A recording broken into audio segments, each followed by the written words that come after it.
Hi there. I'm so happy you're here. Your time is precious, and because of that, I want to let you know right away what you'll gain by listening to the very last second of this episode. My conversation with Tyler Rablin offered you strategies to transform your feedback and assessment. If you have not listened to that episode, please take a moment. It's season 4, episode 13. It's incredible. In this bonus episode, I offer my insights after serving middle school teachers this week and reflecting on all of the different research and readings I go back to time and time again around feedback and assessment. I share why less is often more with feedback, why formative assessment should be viewed as an ongoing action rather than just a task, and why growth should be prioritized over mastery. Stay with me. I am so happy to have you as a listener today. This is Solutions Coaching and Teaching Strategies, the podcast that extends education beyond the classroom. A show that offers educators and caregivers strategies to try right away and ensure every student receives the inspiration and support they need to thrive. I am Olivia Wall, and I am so happy to have you here for this bonus episode. I had the privilege of interviewing Tyler Rablin, and it's season 3, episode 13. I will put a link in the show notes. If you have not listened to that conversation, please pause this and tune in to Tyler's amazing work with hacking student motivation. And what I want to focus on today is something that really lingered with me.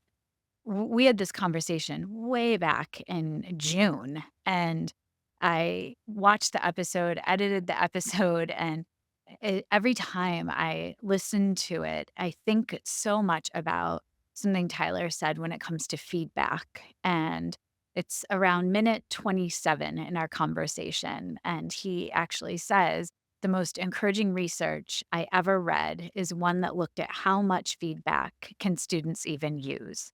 They said that the maximum length of a full length essay is about only 3 comments. And he goes on to say, so to him, that means only really two pieces of really pointed, specific feedback are what would be helpful to a student. And I think about all of the teachers that I serve spending hours offering feedback to students. And I wonder how much of that feedback is actually applied and used and appreciated by students. So as I was working with middle school teachers and this week as a coach, a couple of big ideas were bouncing around in my mind. Yes, the idea of feedback, but also self assessment and students being drivers of their own learning and really being clear around their own targets.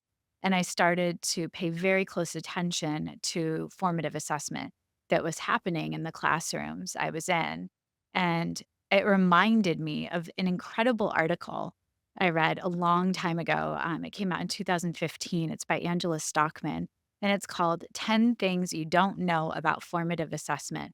This has been my go to piece for a long time. I'll make sure to tuck a link to it in the show notes.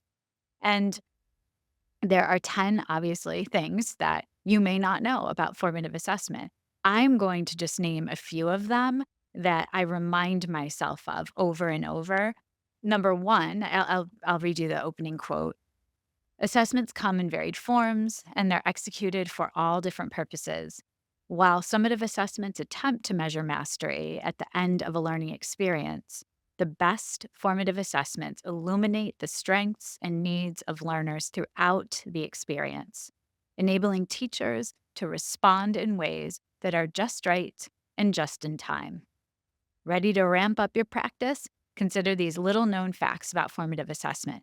They're all amazing. I will just say that. The first fact is formative assessment is a verb, not a noun. And Angela explains it's an action performed throughout the learning experience, not something that students are given to complete at the beginning, in the middle, or at the end of it. And I think so often about years ago when I was in a classroom, I would do a pre and a post and even a mid assessment. And it wasn't always showing me the growth. enough that the students were making because I wasn't clear on the targets. That was something that the second point makes. What matters is their assessment and your assessment, not the assessment. So take that in. In that same second point, she says, what matters most with formative assessment is our assessment of growth and why it is or isn't happening. This, for me, ties directly to the PLC at work process. Critical questions 3, critical questions 4, both of them speak to what do we do when students are not learning or growing in the way we need them to? And the fourth question is, what do we do for students that already have the knowledge and we need to push or enrich in that way? So I think those first two pieces and facts are fascinating and just good reminders. And now I'm jumping down to number 6. Again, all 10 are incredible facts you'll see when you read. And now I'm jumping down to number 6 because I think this is at the core of everything I believe about formative assessment. Formative assessment will make your students your very best teachers.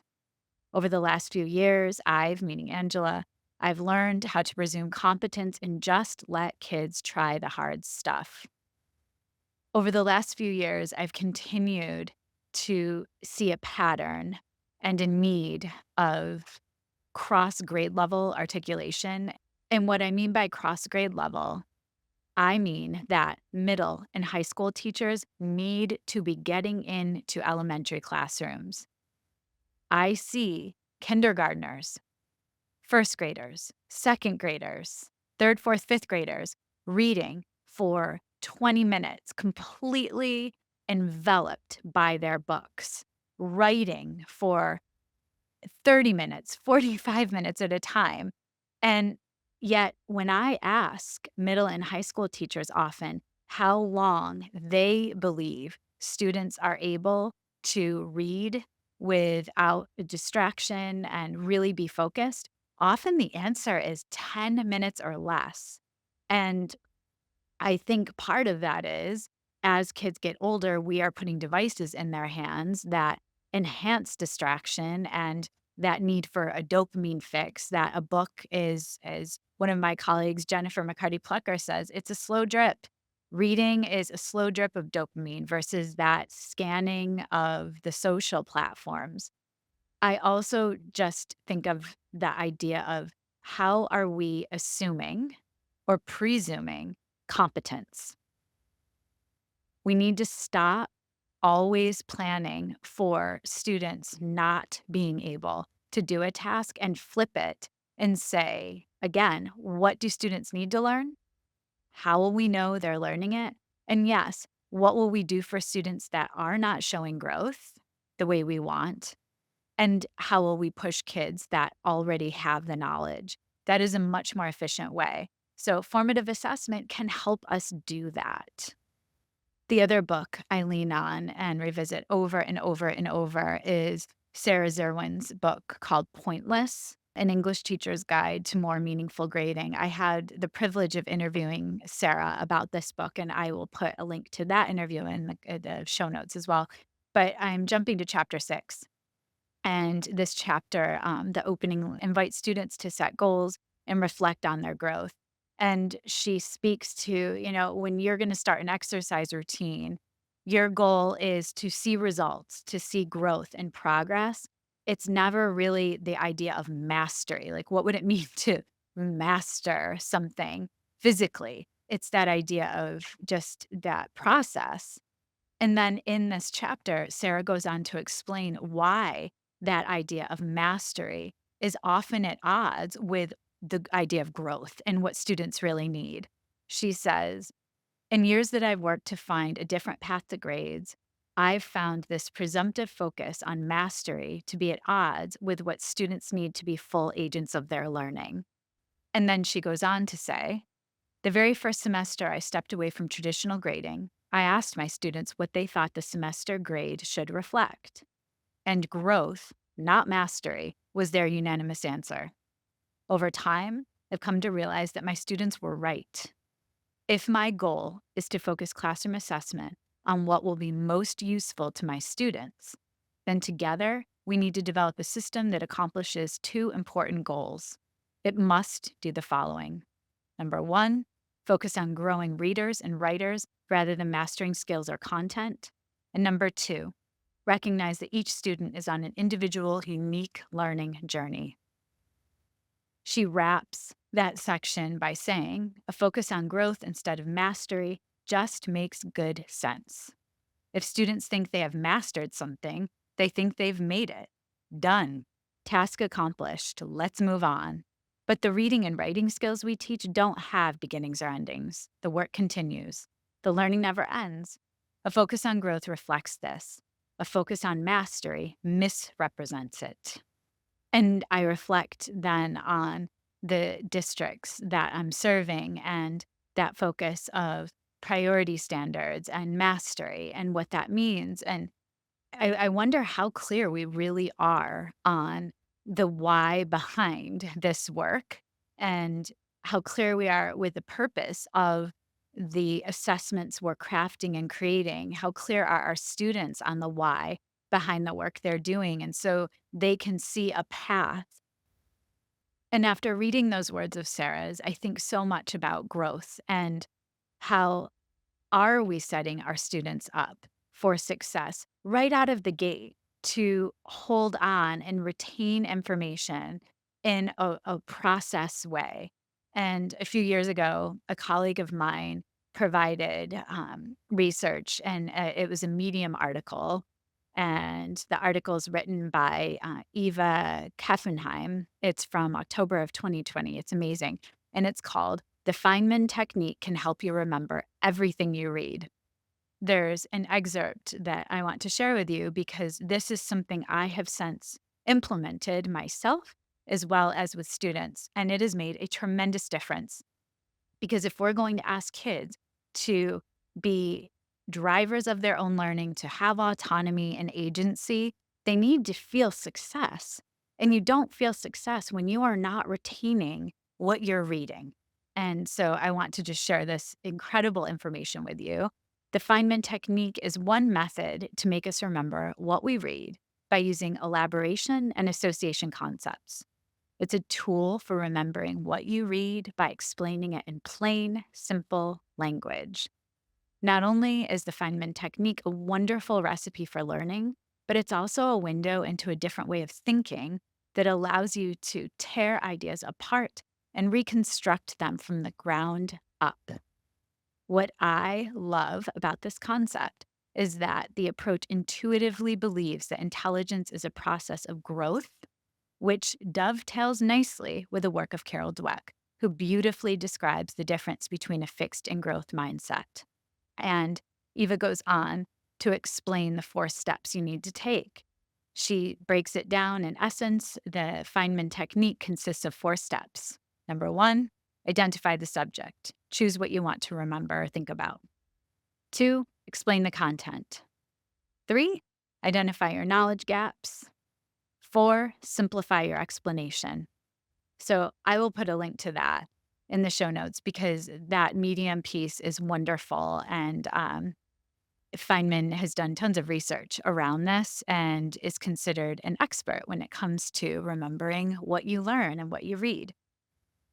I want to end with a story, and it's a story from this week of 2 teachers that are troubleshooting and trying new ways of co-teaching. And it struck me because we were having a debriefing conversation today and planning how they were going to move forward next week with their work together. And their students are crafting book recommendations. And we were talking about how they are seen by the children both as teachers. Not one is a general education or one is a special education. The children don't see themselves as attached to one of the teachers. They're both grown-ups in the room that serve and support all children in the class, and it's pretty beautiful. And we were talking about when the children were asked yesterday to give each other feedback and self-assess their book recommendations. we heard feedback like, it's good, it's great, it's nice, A plus. And when we were talking about that feedback today, we ended up boiling it down to how is feedback helpful? How does feedback push the learner, whether it's as a historian, as a scientist, as a writer, as a reader, and as a mathematician? And what we realized is that it's really specific and unspecific feedback that's specific is obviously helpful, unspecific, not so helpful. It may make us feel okay at the time, but it doesn't push us forward as learners. And so one of the teachers said, how about we have a model, you present your model, and then I offer you both unspecific and specific feedback, and the children can tease out which felt like it actually helped you make revisions or edits to your book review. And I think that's the type of thinking, that's the type of work we need to consider. What I want you to notice though, it wasn't that the lesson or the thinking necessarily started with that modeling. The kids were able to play with offering each other feedback first. We then, through formative assessment, noticed patterns with how they were offering each other feedback that was very unspecific, and now know what we need to model moving forward. So I hope this leaves you thinking about the power of formative assessment, the power of making sure that we value growth over mastery every day with our children. And the idea that Sarah says of recognizing that each student is on an individual, unique learning journey. And guess what? So are the grown-ups in their lives. And it should be a parallel thread. That's what we all deserve. Again, if you haven't listened to Tyler's episode yet, please take the time, go back. It's an incredible conversation. And I truly believe Tyler is one of the leading innovators when it comes to assessment in our world. I did have people also reach out on social asking if Tyler's book, Hacking Student Motivation, is appropriate for elementary. And I would say a wholehearted yes. I think all that he speaks to, all of his hacks in the book can be adapted down for the elementary world because all of the core philosophies go across, I would say, pre-K to 12 education. So thanks for tuning in. I cannot wait to see you next week.